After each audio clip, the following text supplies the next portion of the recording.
Dear students, perhaps you have tired because it is the last period. Chemistry should not be in the last period.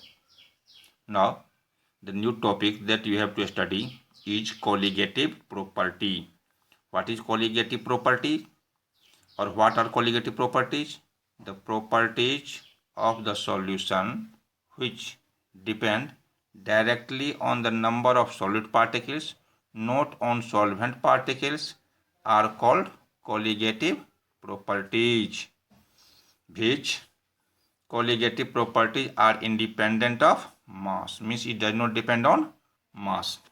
For example, buying pens, copies, soaps, etc. Traveling in passenger bus means seat is booked on the basis of number of passengers, not on the mass of passengers. Now you have to study in details following colligative properties. They are lowering of vapor pressure, elevation of boiling point, depression of freezing point, and osmosis.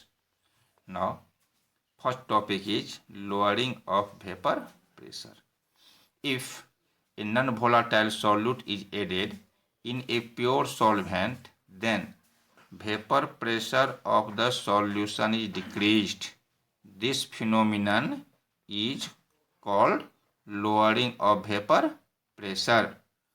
Let the vapor pressure of pure solvent is P naught and vapor pressure of solution is Ps.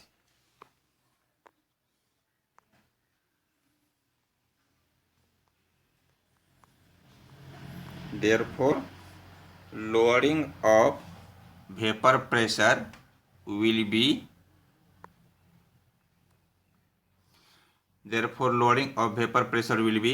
P naught minus Ps. It is called lowering of vapor pressure.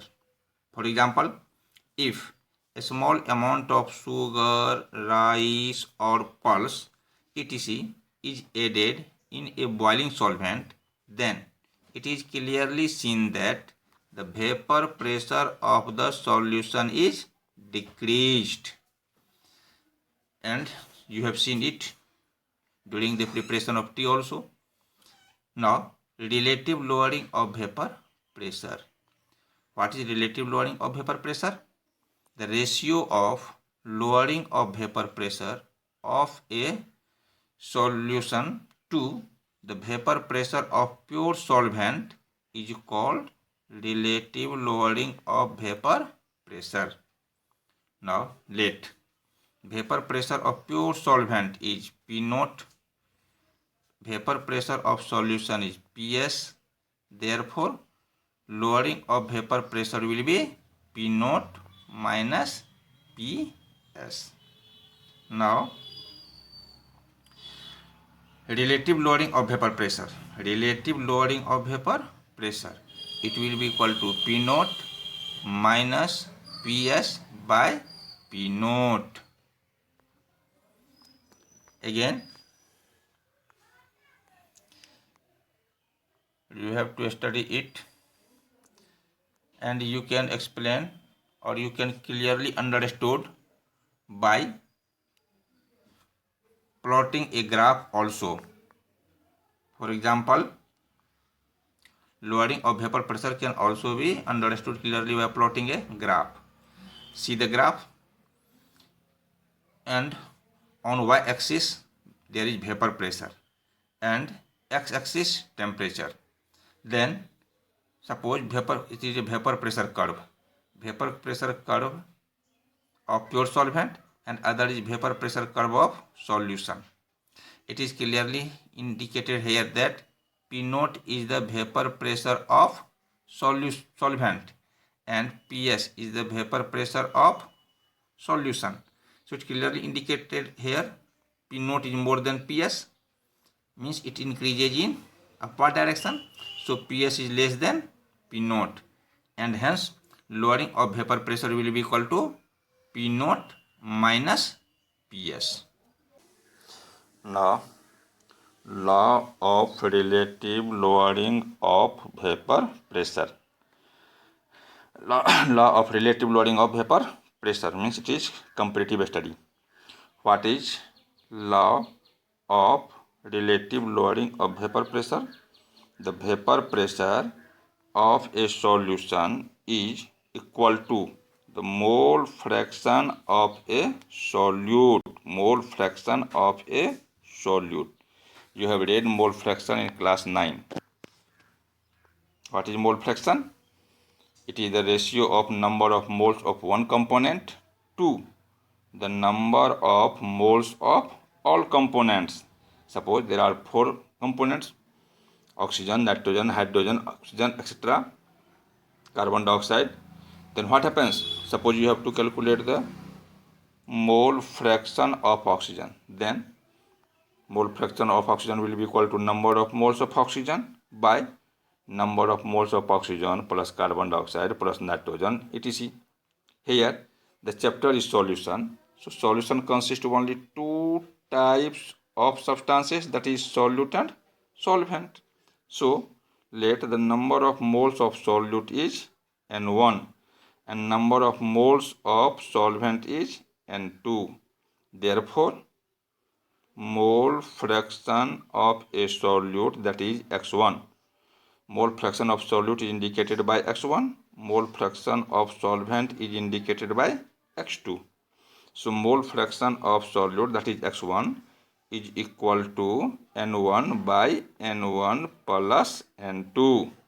According to law, P naught minus PS by P naught is equal to N1 by N1 plus N2.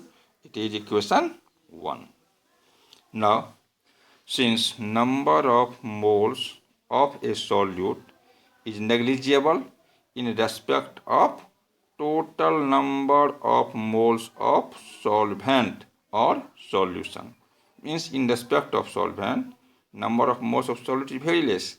So you can neglect the number of moles of solute in denominator side only. Means number of moles of solute can be neglected in denominator side. Therefore, P naught minus PS by P naught is equal to N1 by N2. N1 by N2 is equal to M1 by M1 by M2 by M2. One is small, other is capital. A small M1 indicates given mass of solute. Capital indicates molar mass of solute. A small M2 indicates given mass of solvent. Capital M2 indicates molar mass of solvent. And you have read number of moles is equal to given mass by molar mass. So it is written M1 by M1 by M2 by M2 here. It can be written as M1 into M2 by M2 into M1. It is given on the basis of first law, where M1 is mass of solute, M2 is mass of solvent, capital M1 molar mass of solute, capital M2 molar mass of solvent. Now, second law of relative lowering of vapor pressure. What is second law of relative lowering of vapor pressure? That was first law and it is second law. There are 2 laws only. What is second law? If the 2 or more solutions have same lowering of vapor pressure or same relative lowering of vapor pressure, then their molar concentration will also be same and vice versa. What does it mean? If 2 or more solutions have same molar concentration, then their relative of lowering of vapor pressure will also be same. Means if concentration is same, then relative lowering of vapor pressure will be same, and if relative lowering of vapor pressure will be same, then concentration will be same. Now, abnormal relative lowering of vapor pressure. Abnormal relative lowering of vapor pressure. You know the meaning of abnormal clearly. Now, what is abnormal relative lowering of vapor pressure? If the observed relative lowering of vapor pressure is less than or more than actual relative lowering of vapor pressure, then that is called abnormal lowering of vapor pressure. It is due to, means what is the cause? It is due to association or dissociation of a solute particles inside the solution. So it is clear? Means solid particles either undergo dissociation or dissociation inside the solution. Generally solvent is water.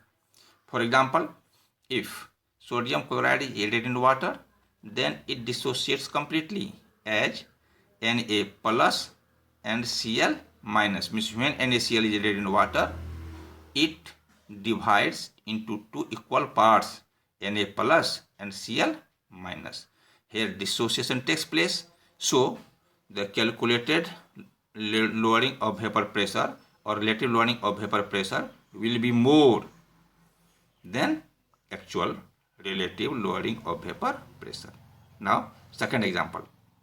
If acetic acid, that is CH3COOH, is added in water, then it gets associated partially, not completely, partially. Why? Because if it is added in water, then it gets associated due to hydrogen bond. Formula of acetic acid is CH3COOH. So if it is added in water, then it associates as CH3C double bond OOH. It is the formula of one molecule. It is the formula of other molecule. Here hydrogen comes in between two highly electronegative atoms. So a weak bond is formed in between this oxygen and hydrogen. It is called hydrogen bond. Similarly here, this hydrogen comes in between two highly electronegative atoms. So hydrogen again forms a weak bond with this oxygen. Here hydrogen is covalently attached with this oxygen, but it is attached with this oxygen by hydrogen bond, and it is not completely associated. It associates partially, and hence the actual relative lowering of vapor pressure is more, and observed relative lowering of vapor pressure will be less. Why?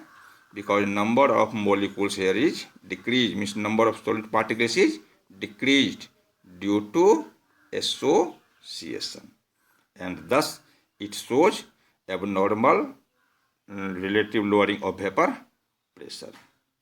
Rest in next class.